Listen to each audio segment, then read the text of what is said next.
C'était juste après la guerre de 14, c'était en 1919. Il y a eu une vague d'attentats terroristes aux États-Unis, juste après la prise de pouvoir des communistes, des bolcheviks en Russie. Il y a eu une vague d'attentats aux États-Unis. Et alors c'est très intéressant parce que ces attentats n'ont jamais été élucidés. On ne sait pas qui les a commis. Ça fait un peu penser au 11 septembre. Hein. Vous savez, c'est des attentats, on ne sait pas trop qui les a commis. On a arrêté, c'est l'affaire Sacco et Vanzetti, vous connaissez cette affaire, elle est célèbre cette affaire. Bon, on a arrêté, bon, on sait qu'ils étaient innocents, ces pauvres gars-là. Ils ont été arrêtés, ils ont été condamnés, mais en fait, on n'a jamais élucidé ces attentats. Mais ces attentats ont permis de faire déporter tous les opposants gauchistes des États-Unis. Donc les Américains ont créé une espèce de propagande anti-gauchiste qu'on appelait le péril. C'est depuis cette époque qu'on a parlé de péril rouge. C'est ce fameux procureur qui a inventé l'expression péril rouge. Donc on a pourchassé les rouges, les communistes, tout ce qui était gauchiste a été poursuivi et même déporté. Il y a eu des déportations. Et alors c'est très curieux parce qu'on s'aperçoit que les États-Unis persécutaient les gauchistes chez eux, mais les encourager chez les autres. Parce que si vous lisez Anthony Sutton, la dernière fois je vous ai parlé des ouvrages d'Anthony Sutton. Absolument.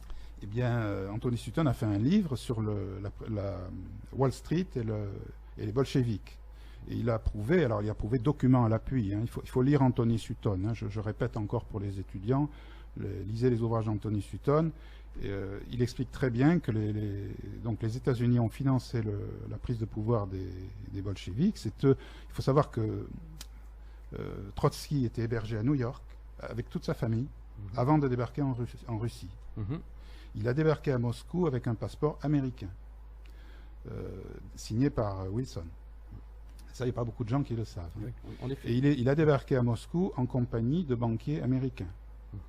On se demande ce qu'un communiste comme Trotsky faisait avec des banquiers américains à Moscou. C'est assez bizarre, quoi. On peut se poser la question. Et donc voilà. Alors donc Sutton a bien prouvé que les États-Unis ont financé le bolchevisme en Russie et ils l'ont persécuté chez eux. C'est-à-dire que on essaye d'éliminer la peste chez soi, mais on la cultive chez l'adversaire. C'est assez intéressant. C'est un peu effectivement curieux et intéressant. Et alors, donc cette théorie de la guerre froide, est-ce que vous pensez qu'elle avait finalement pour but d'affaiblir l'axe franco-russe au profit de l'Allemagne, pour favoriser l'Allemagne? Parce qu'on voit dans l'ouvrage quand même un certain nombre d'éléments qui laissent supposer ça dans la stratégie américaine.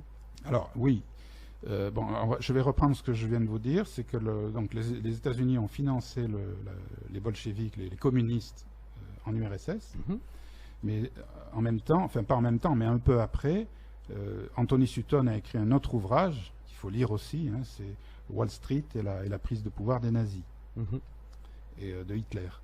Et on voit que les États-Unis ont aussi financé le nazisme. Ils ont financé le nazisme. La Standard Oil compagnie a financé Himmler. Oui. Ford a financé la prise de pouvoir d'Hitler. Tout à fait. General Electric aussi a financé la prise de pouvoir d'Hitler. On sait que tout l'appareil militaro-industriel allemand a été construit avec l'argent américain. Les Américains ont investi énormément en Allemagne. C'est Ford qui a construit tous les véhicules de transport de l'armée allemande. C'est Opel. Alors Opel appartenait à General Motors. C'est Opel qui a construit les avions, qui a construit les bombardiers. Et ils ont même sous-traité les chars d'assaut allemands. Enfin, ITT aussi a construit les radios, les systèmes de radio pour l'armée allemande. Enfin, les Allemands se sont réarmés grâce aux Américains. Oui. Donc on voit que les Américains, alors ce qui est factuel, vous voyez savoir ce qui est factuel, c'est que les Américains ont financé d'un côté le communisme en Russie, et d'un autre côté ils ont financé le nazisme en Europe, enfin en Allemagne. Donc ils ont financé deux forces antagonistes. Donc on peut se demander, je ne l'ai pas affirmé dans mon livre, mais quand même on peut se demander si le fait d'avoir financé deux forces antagonistes n'a pas été fait exprès pour éviter tout rapprochement entre la Russie et l'Allemagne, et l'Europe, et la France et l'Allemagne en général. On peut se le demander. Moi, je ne l'ai pas affirmé parce qu'on n'a pas de preuves. On ne peut pas savoir ce que pensaient les gens. Là, on n'est plus dans le factuel. On est dans le procès d'intention. Mais on est quand même en droit de se le demander, d'autant plus qu'actuellement, c'est la stratégie américaine qui est appliquée actuellement et qui est reconnue, qui est revendiquée. Je vous ai parlé de Brzezinski. Alors, je recommande encore une fois de plus aux étudiants, lisez Brzezinski. Il a écrit un ouvrage qui s'appelle Le Grand Échiquier. Brzezinski, c'est le conseiller militaire d'Obama et de Carter, Jimmy Carter. Eh bien, il a écrit un bouquin en 1997 qui s'appelle Le Grand Échiquier, dans lequel il explique qu'il faut absolument isoler la Russie et la tenir éloignée de l'Europe. Pour dominer le monde, pour que les États-Unis dominent le monde, ils ont absolument besoin de maintenir la Russie éloignée de l'Europe. Donc, on voit qu'il y a cette stratégie existe maintenant, elle est revendiquée maintenant depuis 1997, elle est appliquée, parce qu'on voit bien que la propagande de la guerre froide sert à ça, à éloigner la Russie de l'Europe. Et du reste du monde, en fait. Parce que les Américains ont compris que si un pays d'Europe s'allie avec la Russie, il va dominer l'Europe. Il pourra exercer une domination totale sur l'Europe. Donc ils ne veulent pas ça. Pour éviter ça, ils ont besoin, eux, d'une alliance avec l'Europe. Brzezinski explique tout ça dans son ouvrage. Et bon, alors vous allez me dire, Brzezinski, c'est loin après, c'est 97, là on parle de 1919. Mais Brzezinski n'a pas inventé cette théorie. Cette théorie existe déjà depuis 1904. Cette théorie existe depuis 1904, elle a été écrite par les Anglais, par un stratège anglais qui s'appelait Mackinder.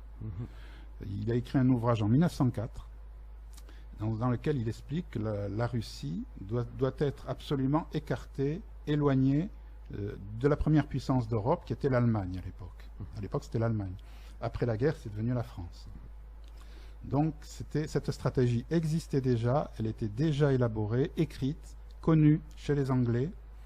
Mais il se trouve que si on regarde un petit peu, si on fouille, on s'aperçoit que le conseiller de Wilson, du président Wilson, qui était le président américain en 1919, eh bien le conseiller de Wilson, qui s'appelait le colonel House, faisait partie d'un think tank anglais. Je vais même dire qu'il le dirigeait. Il dirigeait un think tank anglais qui était très anti-russe, qui s'appelait le Round Table.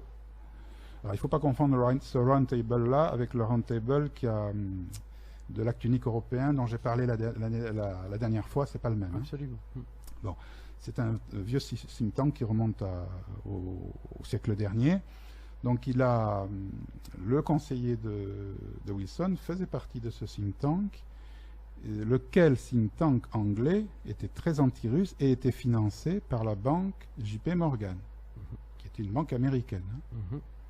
Donc c'est quand même curieux, on peut quand même s'interroger, se demander si, quand je dis que le colonel House était le conseiller de Wilson, je pourrais dire même que c'était la tête pensante de Wilson, c'était lui qui prenait les décisions. Donc on peut se demander si House n'a pas été initié à ces techniques anglaises, qui étaient anglaises, de vouloir éloigner la Russie de l'Europe. Je ne l'ai pas affirmé dans mon livre, mais on peut se le demander, on peut s'interroger, il y aurait des études intéressantes à faire là-dessus. Je pense qu'il y aurait à fouiller là-dessus. D'autant plus que les Anglais ont déjà utilisé ce genre de stratégie pendant la Révolution française. Pendant la Révolution française, les Anglais finançaient à la fois les royalistes, les chouans, et à la fois les révolutionnaires les plus extrêmes, les coupeurs de tête, les dangereux terroristes. Ils finançaient les deux partis pour créer une opposition et pour créer du désordre en France. Donc cette idée de subventionner deux partis opposés pour les opposer, pour éviter tout accord et pour créer du désordre, en fait, c'est pas d'hier, quoi. C'est quand même des stratégies qui existent qui ont été pratiquées depuis longtemps, qui ont été théorisées depuis 1904 et qui ont été reprises récemment et qui sont appliquées. On voit bien qu'elles sont appliquées depuis longtemps. On voit bien qu'on fait tout pour tenir la Russie écartée de l'Europe. Hein. Il suffit de voir les médias, voir la politique anti-Poutine qui est pratiquée dans les médias. Dès qu'il y a une tempête, c'est la faute de Poutine.